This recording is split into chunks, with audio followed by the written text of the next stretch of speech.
Good morning to everyone. Good morning, ma'am. Good morning, ma'am. Good morning, ma'am. Good Very good morning, morning. ma'am.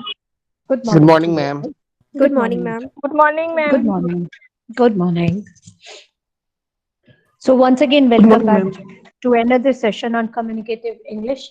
I hope you all have revised whatever was told and taught on Friday.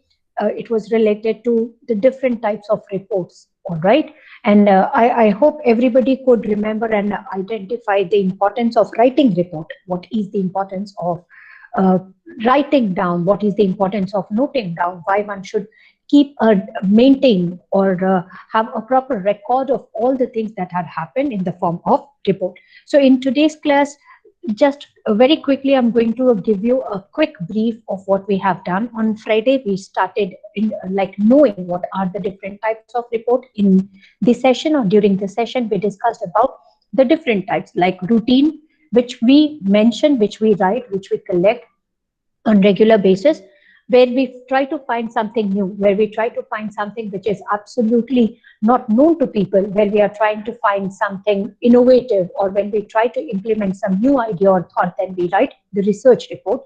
When we are trying to find out something which is hidden, which is not disclosed, and we are trying to investigate something, then we present investigation report.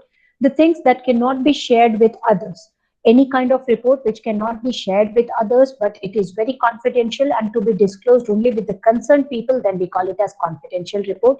Anything which is analyzed, the documents that are analyzed, the information that we have when we analyze it, and then when we present an analytical report, that will be considered as analytical report. Things related to technical issues are called as technical report. And finally, when we are talking about annual, it is annually, that is per year. Whenever we talk about per year, it may vary from, so for example, when we talk about the students, when we talk about the scholastic report, it is always from June to May. Similarly, when we are talking about the students who are pursuing BB and BCA course, we know that they are into semester system. So you people will be under the semester system, and you people will have your reports, which is biannual. That means in 1 year you will get two different reports, one after completion of your semester one and second after completion of your semester two. So keep these in your mind, that whenever we talk about reports, they are of different type. These are the common 6 things that we have discussed. Whenever we talk about writing good report, we should always keep in our mind what is the main purpose. What is it that we want to include in our report? Based on the information, we have to really find out what facts and what figures that are very important. We should not be judicious when we are writing or when we are maintaining or when we are talking about the report. We need to do an in-depth analysis. We have to find out whatever that is furnished by us is relevant. The facts are really good one and they are correct one. You cannot share irrelevant information. You cannot have an all, like you cannot have your own viewpoint. You have to even find out from the others what are their opinions. And then finally, all the supportive documents, whatever information that we are going to share with the people, the supportive document related to that should be included in the annexure. So let us understand, when we talk about report, this is the structure of report. I want everybody to copy down. If you are attending my class, as I have told you every time, to keep a paper and pen with you. So these are the steps that you have to follow. Step 1, step 2, step 3, step 4, step 5, step 6, step 7, and step 8. So in totality, there are 8 steps. Please remember, table of content and executive summary, though they are mentioned in the very beginning, but they are always compiled at the end. If you remember, we have discussed this at length when we were talking about proposal writing. When we have discussed about the proposal writing, when we were discussing about elevator speech, I've told you, whenever we are presenting our summary, summary is something wherein we talk about all the things that we are going to include in the report in gist. What do we understand by the term gist? In short, that means in couple of lines, probably in 2 to 3 lines, we are going to talk about the background of the study. In 2 or 3 lines, we are going to talk about objective of the study. In 2 or 3 lines, probably in 1 paragraph, we are going to talk about the study of methodology. Probably again in a small paragraph, in 2 to 3 lines, or in some bullet points, we are going to talk about our findings and observation. Then comes recommendation, and then finally the annexure. Please remember, annexure will not be included in the part of summary. You are just going to write enclosed annexures. All right.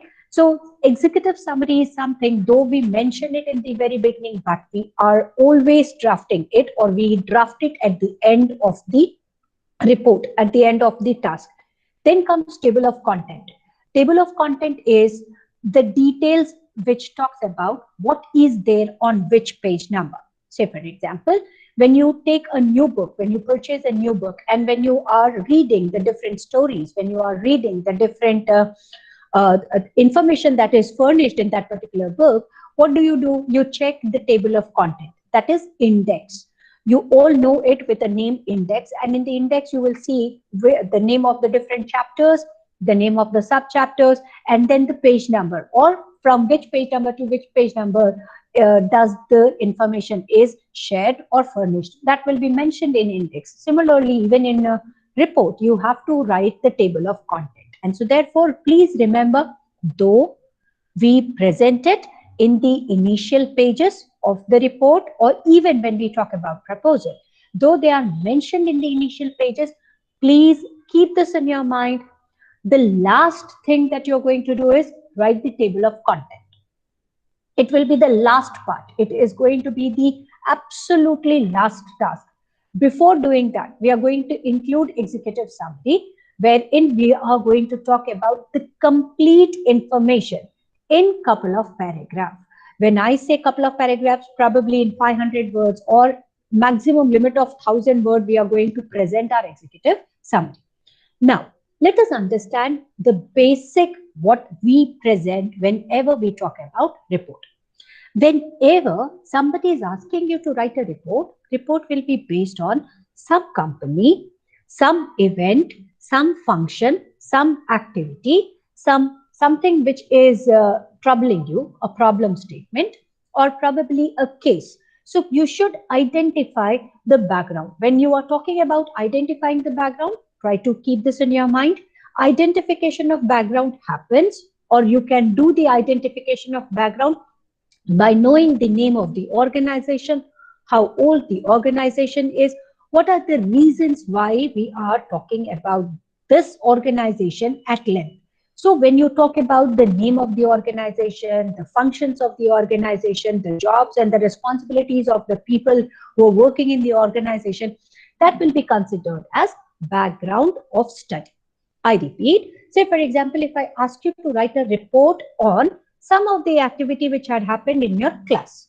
Now, when you are writing that activities report, you should also mention this classroom is situated in the premises of ISM. So you're going to do the background study of ISM.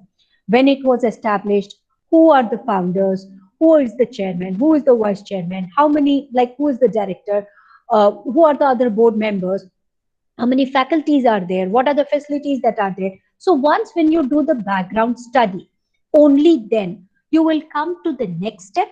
You're going to proceed to the next step. You are going to talk about the objective of the study. Right now, as I said, with the help of example to understand, activity which was conducted by BBA, BCA, A section students. Now, there can be different activities which could be organized by BBA, A section and B section students, or BCA, A section or B section students, or A section of BBA, A and BCA, A. So you need to identify what is the objective, what is the purpose. Whenever we talk about objective, objective is our aim. What is it that we are trying to achieve? What is it that we are focusing on? What is our goal statement? So please keep this in your mind. Objective can be identified with the purpose, identification of the purpose. For example, celebration of Teachers' Day, or celebration of Freshers' Party, or organizing a seminar, or conducting a workshop, or participation in live project. So you should identify the objective. What is the purpose behind it? Once when you identify the purpose, once when you know why you have to write the report. Say for example, when you go to a diagnostic center, in diagnostic center, the person who is going to diagnose a person can conduct different kinds of diagnosis. But as per the prescription mentioned by the doctor, they check the prescription, and then as per prescription, they may conduct blood test or stool test or urine test, isn't it? Now, it doesn't mean that if you go to a diagnostic center and the person who is there in the diagnostic center can perform different diagnosis, is not going to check your body, or there cannot be a thorough checkup of your body. Why? Because that is not required as the objective. Say, for example, if you are feeling weak, if you are feeling if you are having loss of energy, or you don't have that enthusiasm, of course, doctors will check your blood and they'll identify whether are you anemic or is there any other problem with your body. So one particular test, that is the objective. Please remember, there can be different objectives, but you need to identify what is relevant for your report, what is relevant as per the activity. So identify that particular purpose that will be stated as objective of the study. For example, students of BBA, if you are participating in any seminar, you should know why I should participate in the seminar. What is it that I'm going to obtain? What is it that I'm going to gain? What is it that I will learn by attending that particular seminar or workshop or anything? So keep this in your mind. Objective should be clear. First, we do the background study, then we try to focus on our objective, because once when your objective is identified, once when you will come to know what the objective is, only then you can move to the next step, that is called as study methodology. Now, these are broader aspects which anyways you people are going to learn, each one of you, once when you get enrolled in your after your third semester, once when you are in fourth semester, be it BBA student or BCA student, your teachers are going to give you mini projects, all right? So once when you are into mini project, of course, your teachers will talk about research methodology, and they are going to let you know what are the different methodologies of doing the research. But broadly, right now, keep two words in your mind. Everybody, I want you to listen to what I'm saying, and immediately in the chat box, type the words that I am mentioning. The first is qualitative. The first is qualitative. Qualitative. Second is quantitative. Quantitative. Qualitative and quantitative. All right. Now, let me explain you what do we understand by these two methodologies.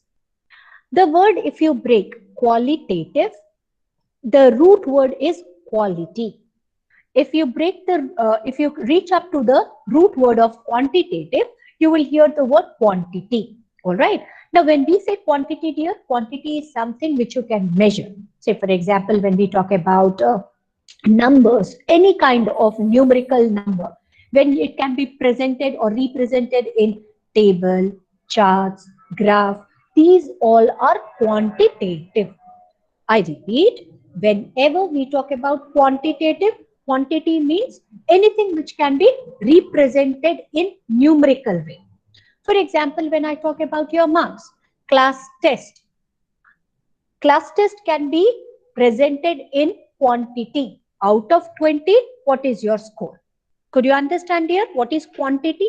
Now, quality is like if you are talking about your behavior.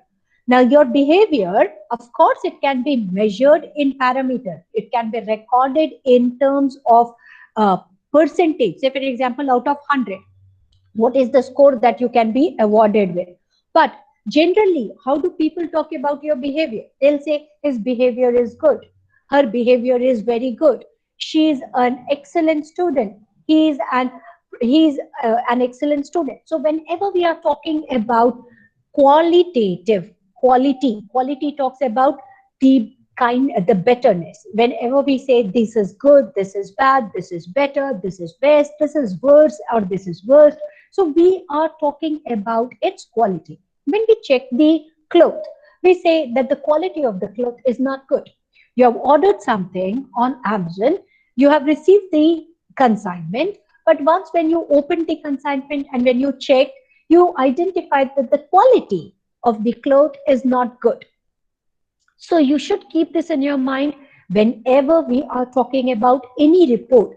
The information that you're going to furnish, I repeat, the information that we furnish means that we provide, that we present, the information that we are furnishing can be mentioned, can be written either in qualitative or quantitative form. I repeat, the information that we are going to present in the report can be mentioned or can be presented in both qualitative and quantitative format. Whenever we say quantitative, there will be tables, there will be graph, there will be charts. Now, when I say graph, don't you remember when you were in class 6, 7, 8, your teachers were asking you to bring the chart paper or the graph sheets, isn't it? And then in the graph sheet, you must have drawn the line graph. Do you remember that? Do you remember the bar graph, the histograms, right? The horizontal and vertical one. Then when we talk about chart, how many of you have drawn pie charts? How many of you have drawn tables? I don't know how many of you have done pictographs. Like if there are 100 people is equal to one coin, or one man is equal to 100. If there are 1,000 people, how many men are you going to draw? So these were the pictographic representation. Keep this in your mind. Whenever there is number is equal to quantity, and quantity, when we study about the quantity, that is called as quantitative. Repeat, whenever we talk about any numbers and when we are studying about the number in the form of table, in the form of chart, in the form of graph, anything, when we represent the information in the form of tables, graph, charts, etc., what do? We represent it in the form of different tabular form or graphical form or in chart. This study or this method is called as quantitative.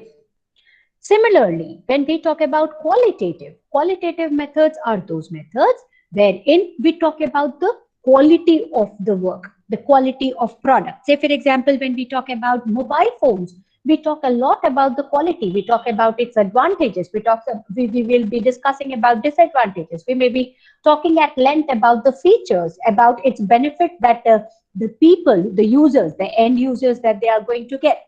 And that can be mentioned in words, isn't it? So when you are going to write the paragraph or the bullet points, whenever you are furnishing information in words or in sentences or in paragraph, then we call it as qualitative study. The methodology that is applied is qualitative.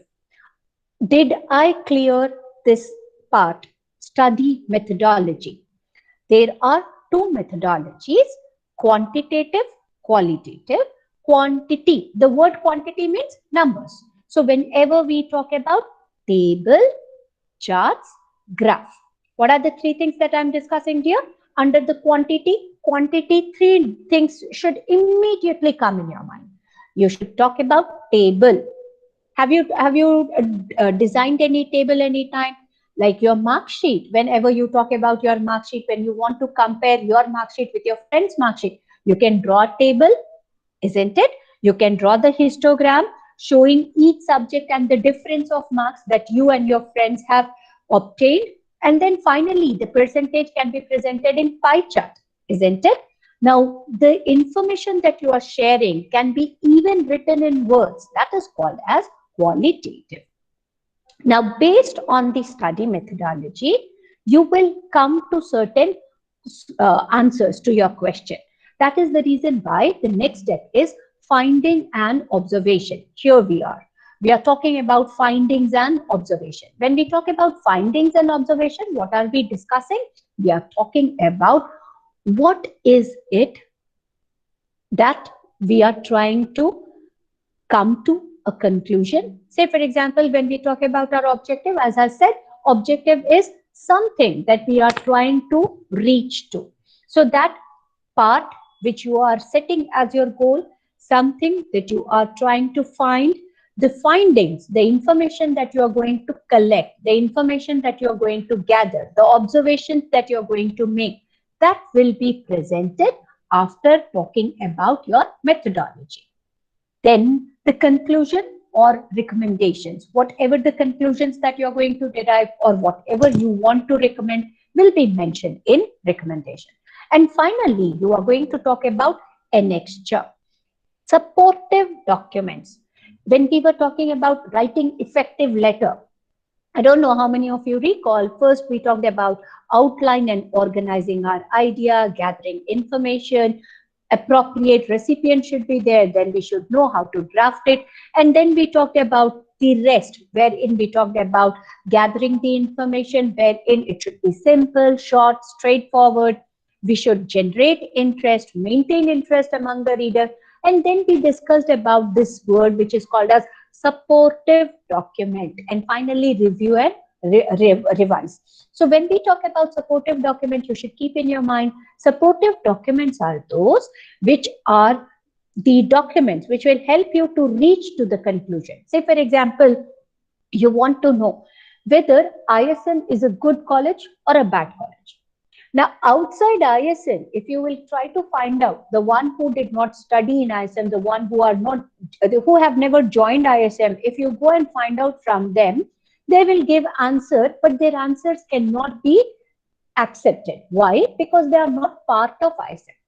But after joining ISM, of course, you can find out from the students of ISM whether we are providing good education, okay education, or bad.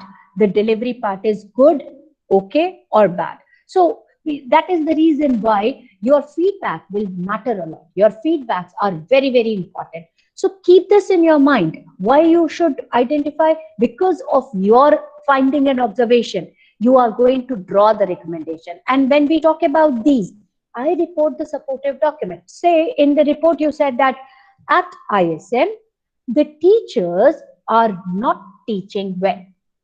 Now, we need to find out the reason why they are not teaching well. Similarly, if somebody says the teachers of ISM are teaching extremely good and they are able to deliver or they are able to create right impact on the mind of the students, we should find out how, we should find out why.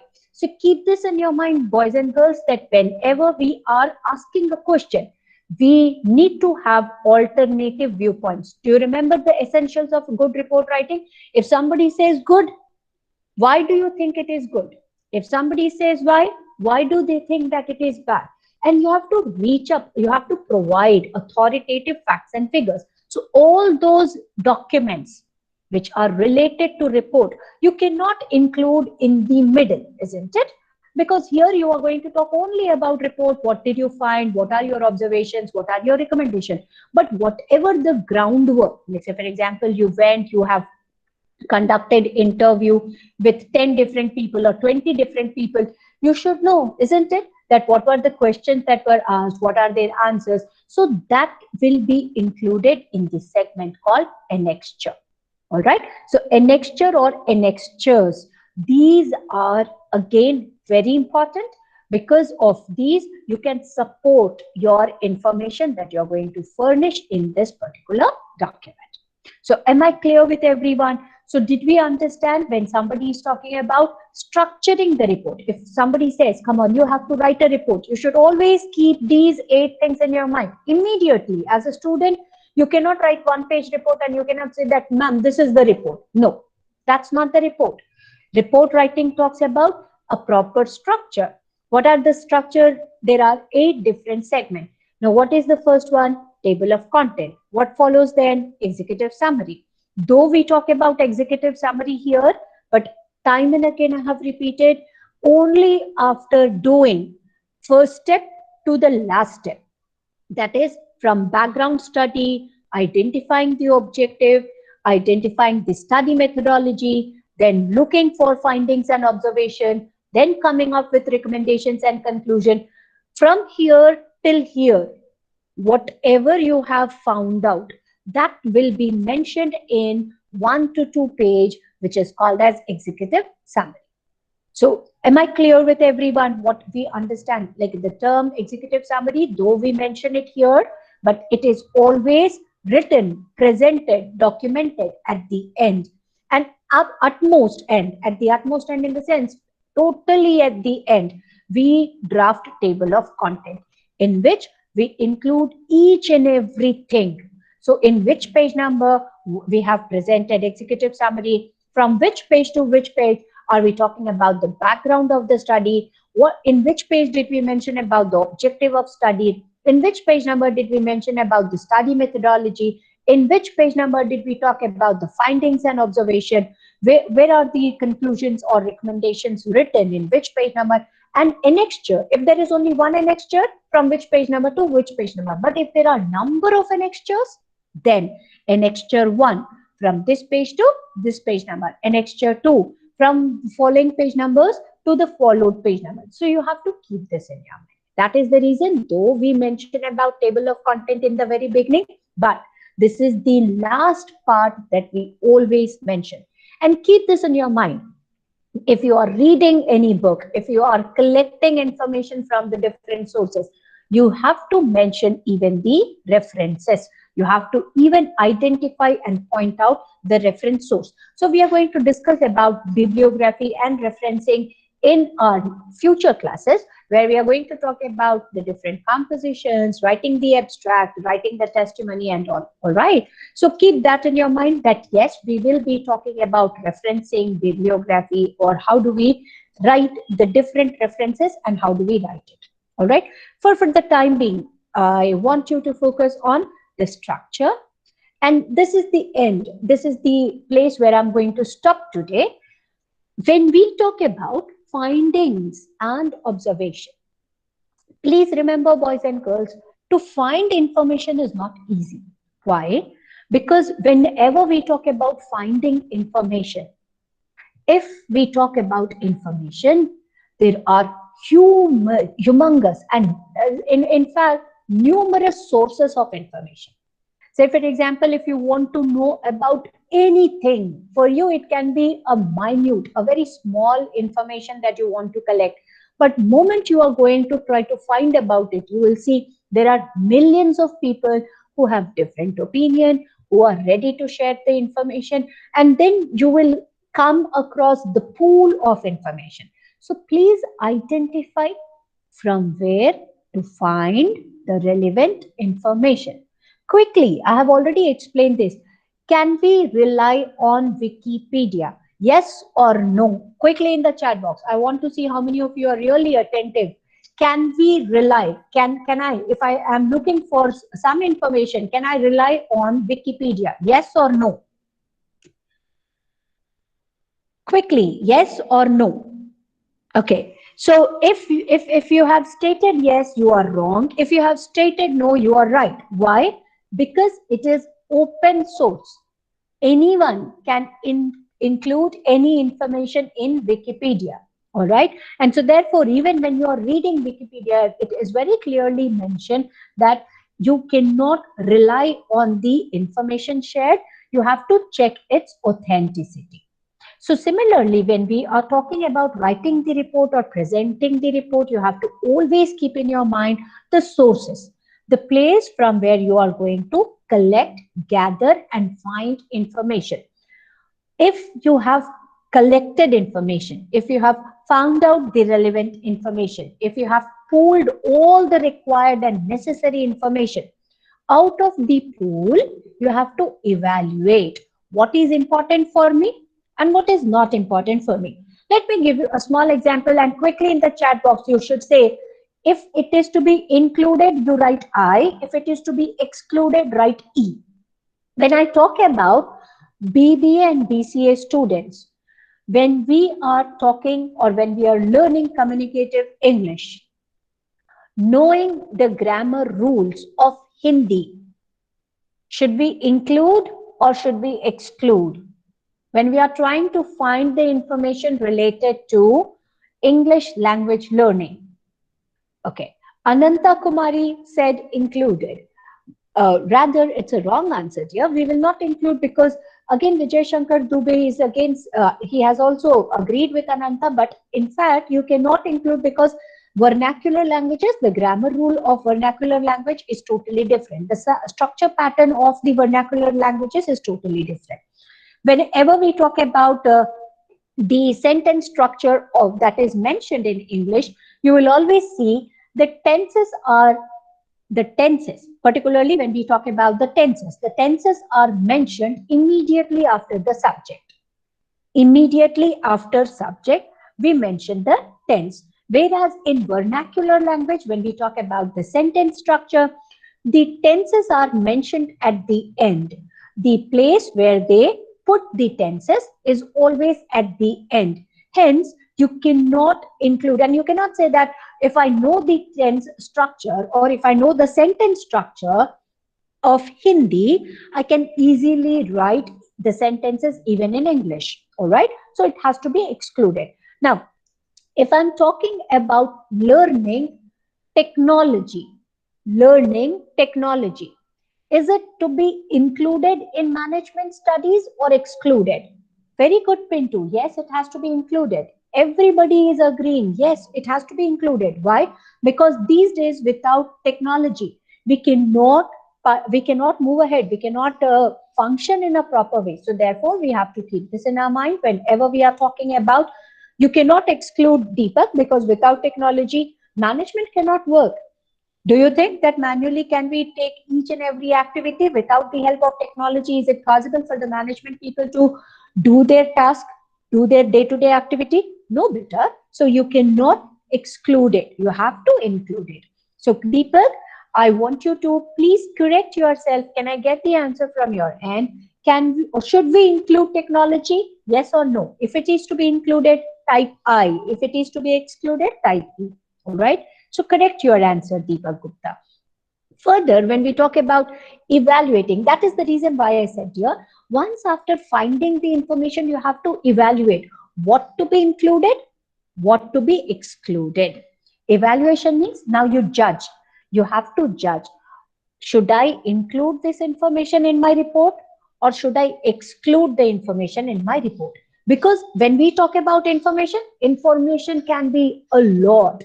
It will be in pool. You will be surprised to get the information from the different sources. So you should identify what to include, what to exclude. That is the second step. That is evaluation. And finally, even after evaluation, say for example, if I talk about identify how many students will attend freshers party.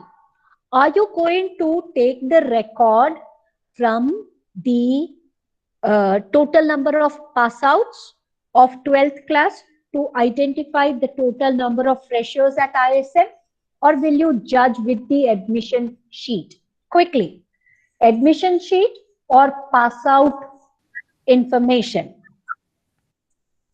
With a sheet. Sheet spelling SHEET. If I write SHIT, shit is something which is uh, like a waste, excreted waste is called as shit. All right, so keep this in your mind, Sahil. Write the spelling of sheet correctly. Can I get the once again the spelling of sheet exactly correct? SHEET. Sahil, from your side here. Write the spelling of sheet. Very good. Now, when we talk about processing, what did you do? You have collected the information from the admissions sheet instead of collecting it from the total data of the pass out. Why? Because though everybody, like maximum students have qualified their class 12 because the exams were this time it was evaluated on the based of your marks and the way you people have performed in your class 11, and then maximum students have cleared their examination. But with that examination, with that qualified sheet of the students, I cannot conduct freshers party. Why? Because there can be thousands of students who have qualified, particularly in Patna, or lakhs of students who have qualified in the city like Patna. But I don't have lakhs of seats. I have only limited number of seats. So therefore, we should always remember we have to process the information. So did you understand finding information, evaluating information, processing information? If you could understand, please write I. If you could not understand, please write D in the chat box. If you could not understand, D should be mentioned so that I'll understand that you have a doubt. Okay, thank you, Santosh, for mentioning that, dear. So let me once again explain. Santosh, you are applying for passport. Now, what do? You don't know what are the required documents. So what you are going to do, right from your class 10th to graduation, your papa's Aadhaar card, your mummy's Aadhaar card, your Aadhaar card, all the relevant documents. What you are going to do, you will first find out the information from internet, from the people who have already got their passports prepared or made, or the one who are owning the passport. You will try to find the information. Then after collecting the information from everyone, what do? You will evaluate what is required, what is not required. Isn't it? What do? You segregate. You then sort it out. This is very important. I should keep this. This is not important, not relevant. You discard it. Could you understand here till the first and second point? Finding information, you will go to different places, you will find out through internet, you will Google it, maybe you will go to passport office to find out, to inquire what are the things that is required in order to get your passport done, right, or prepared. So after coming back, after finding the information, you will judge whether you are having all the important documents with you or not. Sometimes when you are judging, when you are evaluating, you will see that some documents are very, very important, some documents are not important, and sometimes certain documents you are missing. All right. So probably if you are a resident of some other place and you are born and brought up in some other place, they may ask you a domicile, or they may ask you your father's residential address proof, or even something or the other wherein it can prove that yes, you are a resident of this particular place. So processing is to be done. So did I clear the doubt, Santosh? Could you understand better? What do we understand by the terms like finding information, evaluating information, processing information? Is this clear better? All right. What is it that you are not understanding? Could you understand finding information? Quickly in the chat box, yes or no. Could you understand what is finding information? Santosh, you wanted to take admission. You wanted to take admission at ISM. So did you take admission by just finding only about ISM, or did you inquire about every organization, every institution which is into education segment? Every educational institution or only ISM? Quickly in the chat box. Was that all maximum, the different ones, or was that only ISM? Of course, you must have inquired from the different organization. What was the task that you were doing? You were trying to gather information. You were trying to find information. After talking to the different people, what were you doing? You were evaluating. How were you evaluating? By finding how old the organization is, what kind of students you have, what is the discipline or the decorum that is maintained, whether the students behave good or not, even whether it fits to your budget or not, isn't it? So you were evaluating. Once when the evaluation is done, after evaluation, what do? You discuss it with your parents. You identify which place is suitable for you. Sometimes we take admission because our friends are also studying in the same college. Sometimes we join the college because we feel that it is too far and you like riding, so you can ride the vehicle and you can come. So there can be different choices, there can be different things that are going on in your mind. And so after evaluation, you finally take admission. That is called as process. Could you understand better? When we take the final step, the things that are finally decided and agreed, that is called as process. And when we say process, this processed information you are going to present in the segment called finding and observation. So over here, you're going to present it. When we talk about findings, what are the 3 steps? Quickly in the chat box, what are the 3 steps that we have discussed whenever we are talking about findings and observation? Quickly.